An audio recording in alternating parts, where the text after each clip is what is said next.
This afternoon, we are getting some developing details about that Shreveport mass shooting that claimed the lives of 8 family members, 7 of whom were siblings.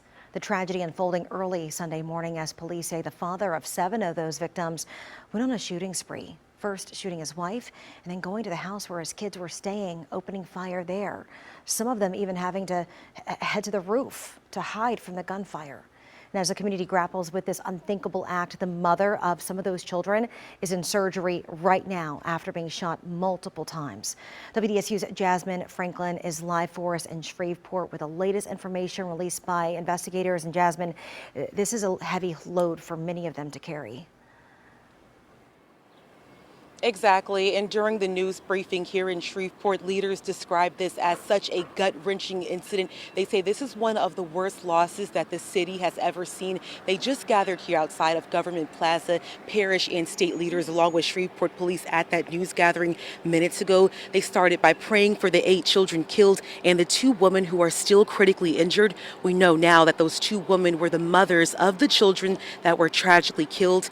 Family members of the victims were inside, but they did not speak publicly. Leaders say they are still trying to process this unimaginable, terrible loss.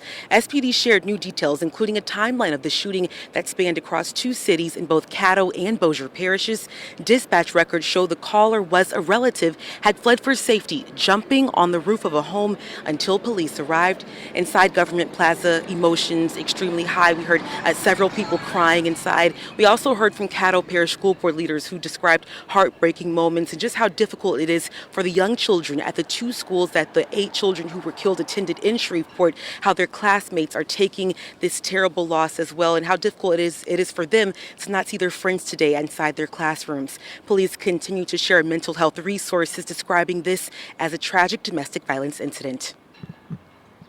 This is not the responsibility of one department. This is the responsibility of all of us. We owe it to the 8 children we lost. We owe it to every victim who is suffering in silence right now.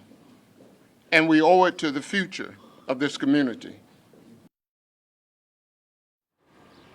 And Shreveport police say the suspect, Shamar Elkins, had a previous criminal history. They did not outline any charges that he faced previously. We do know there is a prayer service that is scheduled for tonight at 6 p.m. that is going to honor the 8 lives that were lost. There is also another prayer service set for Wednesday with the same thing, honoring the 8 lives that were taken too soon. Reporting live in Shreveport, I'm Jasmine Franklin, WDSU News. Jasmine, thank you so much. So hard for so many parents out there.